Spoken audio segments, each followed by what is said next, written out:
રાજ્યમાં ઠંડીને લઈને હવામાન વિભાગે મોટી આગાહી કરી છે।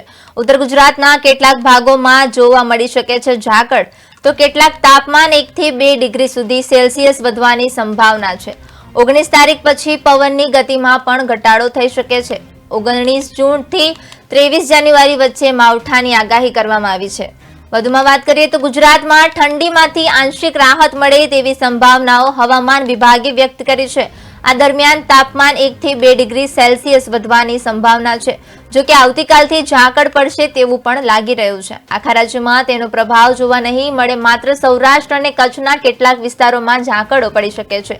એટલું જ નહીં, પરંતુ સૌરાષ્ટ્ર કચ્છના દરિયાકાંઠાના વિસ્તારો સાથે ઉત્તર ગુજરાતના કેટલાક ભાગોમાં પણ ઝાકળ મળી શકે છે। કદાચ 19 થી 23 જાન્યુઆરી વચ્ચે એક માવઠું પણ થવાનું છે।